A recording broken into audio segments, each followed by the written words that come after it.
everyone. Welcome to our show, The G is for Gossip, a show where we cover everything in Masonry from a lady's perspective. I am your host, Ivette Powers, and I have my co-host, Tatiena Smith, with us.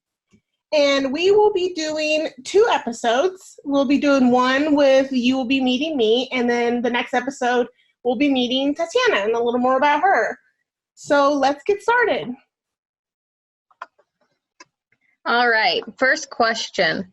So you have an interesting dual perspective, being both raised with a Mason, so your father, and then being married to your husband while he gets brought up in Masonry. What is your earliest memory of anything Masonic?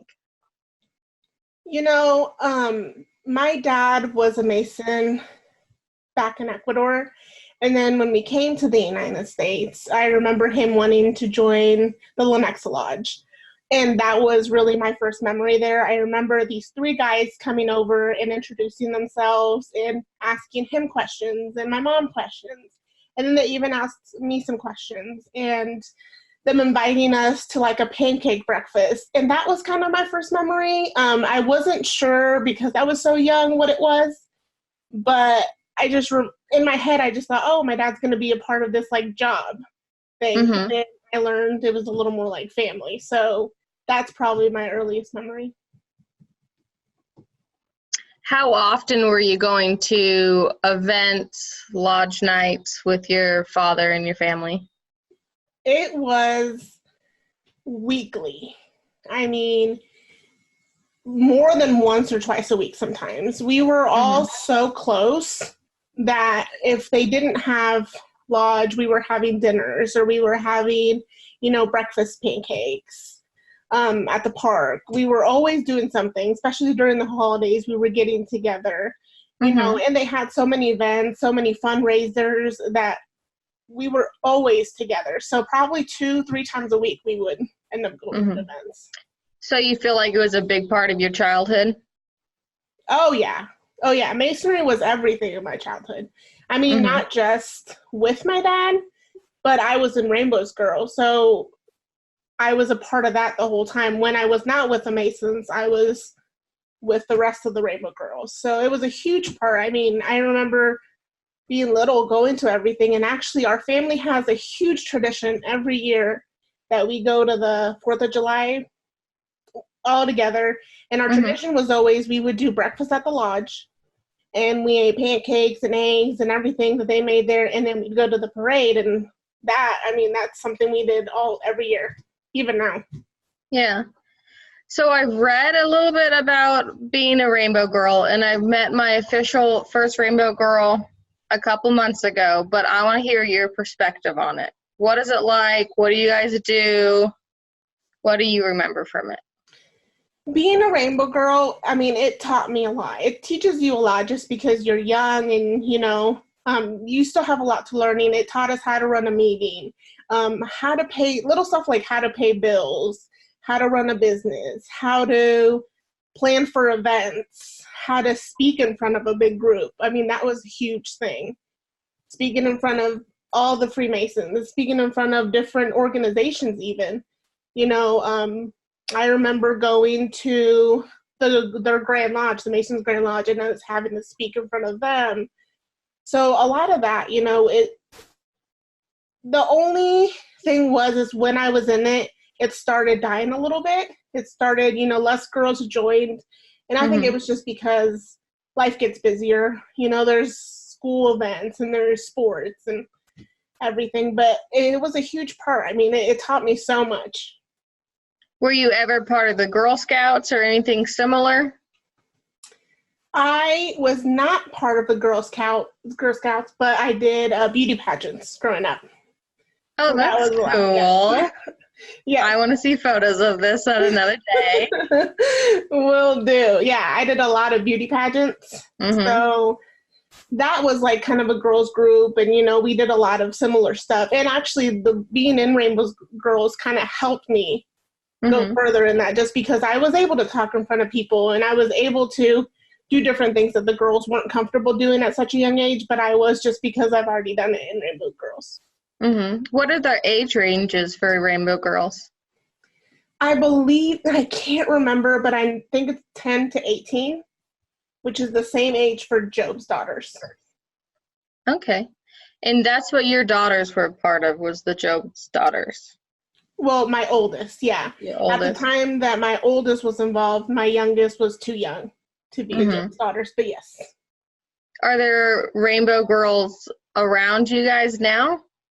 No. I think in the whole, and I could be wrong, but I'm pretty sure that in the whole state of Kansas, I've only heard of Topeka. And they're kind of tapering off just because it's hard to get a lot of girls involved.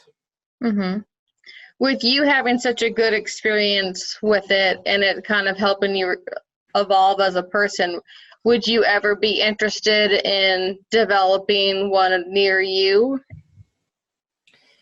I don't think, with my two girls, I don't think I have the time to do that. I would love to, just because I'd love for girls to, you know, be able to participate in that, but I just don't think that I would have the time to do that.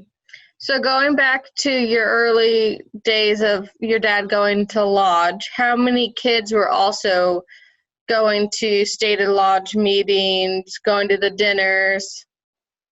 There was a lot of kids that went. Luckily, I feel like, and I don't know, it varies between lodges, I think, but Lenexa happened to have a good group that had teens or younger kids. So we had a few kids that ended up coming, and a lot of the girls were Rainbows or Job's daughters, so they were used to being in those kind of events. And then when they're there, how are the kids entertained? You know, the kids, we were always helping. So either if it was a dinner, we helped by serving, or we helped by organizing, or we helped by cleaning up. A lot of the times, the older Job's daughters or Rainbow Girls had crafts and stuff for the younger kids to participate in, which was nice. I think that's something that's kind of lost now, but that was really nice that the older kids took that responsibility of the younger kids, so the parents were able to socialize and the guys were able to go to meetings, and, you know, the moms were able to socialize. What did the women do while they were there? The women did a lot of what seems to be kind of the usual, which was, you know, pick up after the dinners, or, you know, I know some lodges around here do have little events for the women during the lodge nights, where they have card nights or trivia nights. Some of them will do that. What are your thoughts on the responsibilities of women doing the cleaning? You know, I personally don't think that everything should be left for the women doing the cleaning and stuff like that. I think that we've gotten so used to it just being where the guys go to lodge and then the women kind of pick up after, that it's just become a thing. But I don't know. I notice it still, like, to this day, that's how I notice. If a woman comes, they often are the ones cleaning up afterwards while the men are in lodge. However, I feel like there should be other responsibilities, or they should be able to kind of relax themselves. But I think that's something that needs to be developed at each lodge. Yeah, I do think with each lodge it could be different. I do remember also at some of the lodges I went to visit, like with my dad and stuff, the women would have kind of like educational stuff while the men were in lodge, which was nice. They felt like they were a part of something. And, you know, I feel like it's easier too on the men when they know the women's just not at home bored or something, you know? And for the women, you know, the women are more up to wanting to go to the lodge when they know there's something there other than picking up the dishes. Yeah. All right. So how do you view going to lodge now as an adult with your husband differently than going as a child? So when Alex first joined, we definitely didn't do a lot of the, we didn't do a lot of the stuff that they did before. Well, not we. The Masons didn't have a lot of the events that they had before. So it was a little less. On Alex's year, though, when he was worshipful master, there was a lot of events. So we went all the time. You know, we did the 150, and we did, there were just a lot of events to go to. Some of them hold the table lodges for the women to come to. So it is different in the sense that now the events are different, but it also depends on the leadership in the lodge. So like, you know, this year in the lodge, there hasn't been much. The year has gone by so fast that there really hasn't been much. You know, now hoping that maybe that'll be picked up and there'll be more family events this upcoming year. What's a 150? So Alex wrote a book celebrating the 150th for the lodge, or 50th year for the lodge, and they held an event for it. So there was a lot of planning that went into that. You know, there was a lot of organizing, doing committee groups, and I helped with that a lot. So we were up at the lodge a lot doing that. What responsibilities do you feel like you hold at the lodge, whether it be helping your husband direct or helping the lodge directly? You know, people have asked me that before. They're like, what do you do there, you know, or, you know, do you even do anything, or is it, and we do, like, the women do a lot in the lodge. We're event planners, we're photographers, we hold stuff. I mean, I know you can relate, you know, when we went to the Oklahoma trip, you and me were photographers. You know, we coordinate stuff for them, we market for them, we run errands for them. We are their biggest cheerleaders, not just them, but for the lodge, you know? And another huge thing that I think sometimes gets missed is the huge support system that it takes from a wife or a lady. You know, there are times where my girls, I mean, we have 2 girls and they each have 2 different events. And yes, you know, in Masonry, I've always heard family comes first, and it does, especially for Alex. But there are times where he has an important Masonic event, and I have to hold down the fort here and take the kids, you know, everywhere. And I do that so it's possible for him to go, because I see the benefits that he gets out of being in Freemasonry. But, I mean, we do a lot. We help coordinate, you know. We help in every way we can. We're always there. So how was it watching your husband getting into Masonry after you already had a pretty good background in it? Yeah, I loved it, obviously. When Alex and I first got together, we were so young, so obviously he wasn't a Mason. But I remember always saying, even as a little girl, I would always say, I'm going to marry a Mason. The guy who I will marry will be a Mason. And Alex actually has a long line in his family of Masonry, but he wasn't connected with that.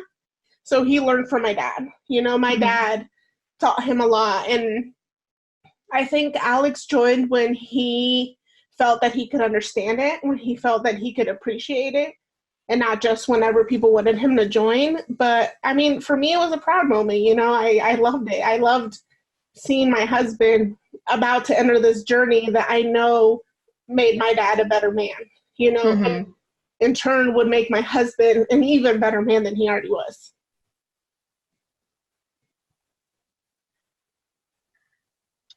So I know that you were a Rainbow Girl. Have you been in any other groups?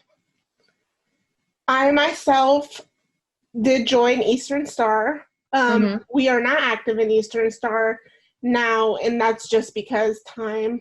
I mean, with the girls growing up and having sports and school events and concerts, it's hard. And Alex is so involved in Masonry and participates in so many things that it's just hard to add one more thing to our schedule. So, and, you know, I don't want to just join something to join something. If I'm going to join, I'm going to give it my full attention, and I'm going to give it, you know, everything I got. And I just can't right now in Eastern Star. If you were to get more involved again, would you want Alex to be a part of it, or would you like it to be your own thing? I would love Alex to be a part of it. When I joined Eastern Star, he would actually join with me. And I mean, Alex and I love doing stuff together. So I think it would be nice for him to join with me.